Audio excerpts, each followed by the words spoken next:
A state question known as the Right to Farm Amendment is sowing heated debate on both sides of the issue. Supporters say the amendment will protect farmers from interference by animal rights groups, while opponents claim it will allow large corporations virtually unlimited rights to pollute the environment. State Impact reporter Logan Layden joins us to discuss what's at stake. Logan, thank you so much for being with us. Can you explain to us what the particulars are here and what's at stake? Well, we're really starting to see the opposition to this snowball now, and I was wondering whether or not that would happen. If you look, there are two other states that have done right to farm amendments to their constitution. Missouri, where it was this huge fight, and they actually had to recount the vote, it was so close. And in North Dakota, where you would hardly know that it was happening at all. So I was very curious to see whether it would be a big fight here in Oklahoma or not, and it really is starting to look like it's going to be. And we're talking about here changing our Constitution, amending our Constitution to give farmers and ranchers this sort of broad, elevated right to farm and ranch. The idea is to keep laws that they're concerned about, say anti-GMO laws or cage-free only types of laws, from coming to Oklahoma.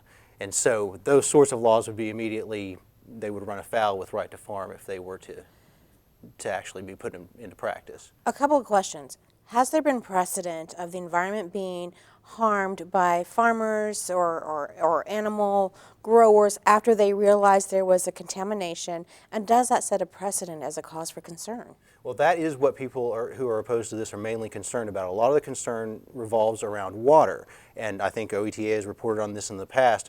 There's been a lot of problems in northeast Oklahoma with phosphorus pollution of the Illinois River watershed because of chicken farms and the chicken waste that leaches into the river. The people that fought on that issue see the right to farm and see this broad right being given to the agricultural industry and are worried if it will be harder in the future to prevent that sort of thing from happening.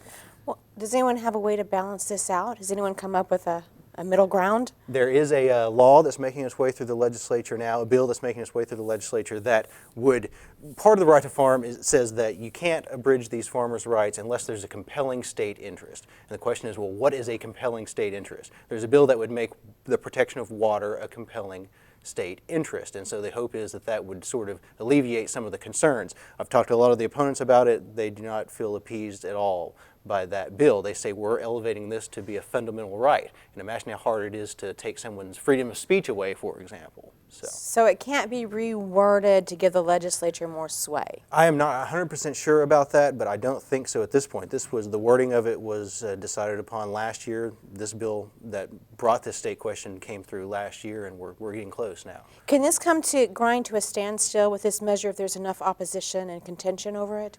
We're going to vote on this as a constitutional amendment in November, unless there is a lawsuit that has just been filed to try to keep it off of the ballot. We'll see what happens with that. But right now, the plan is for voters to decide this in November. All right, Logan Layden from State Impact, thank you for being with us. Thanks for having me.